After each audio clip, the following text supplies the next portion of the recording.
Good morning, wrestling.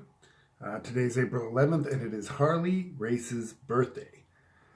The 8-time NWA champion is easily one of the greatest of all time. You could put him in your top 10. He's one of the great psychological wrestlers who's ever stepped in the squared circle. And what made me want to talk about him today is that I was listening to a podcast with Jim Ross on it, and he was talking about issues with WWE and so forth, as far as spots and how a lot of the matches are just so choreographed. Loses a lot of the luster, loses a lot of the psychology. Mentioned commentators not having anything to hang their hats on. There's no real breaks in the action. There's no arm bars, headlocks, things like that. Harley Race embodied all of those things. He didn't work quickly, very methodical, very slow. He had no problems, the 60-minute time limit matches he's had. His classics with Flair, Dusty, everybody. He was, and what made Race so good too is not just the psychology, but that he could actually kick your ass.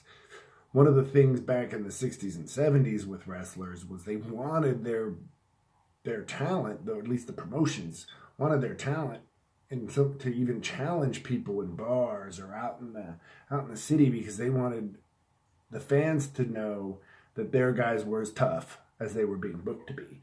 Well, Harley Race was certainly one of those guys. I heard Jim Cornette say that Harley Race never had to worry about anything because, and I'm paraphrasing, but never had to worry about anything because he could whip everybody in the building. And there's no doubt about that. He looks like a tough dude. Could bust people open with one punch.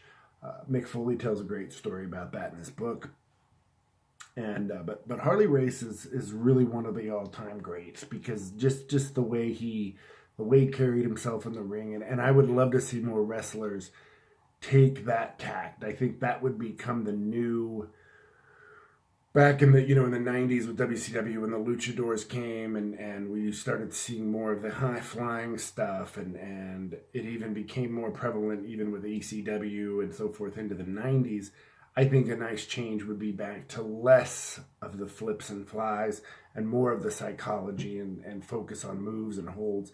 And that's what Harley Race did. So I wanted to talk about him. Happy birthday, Harley Race. One of the all-time greats. Thank you for everything. Have a great day.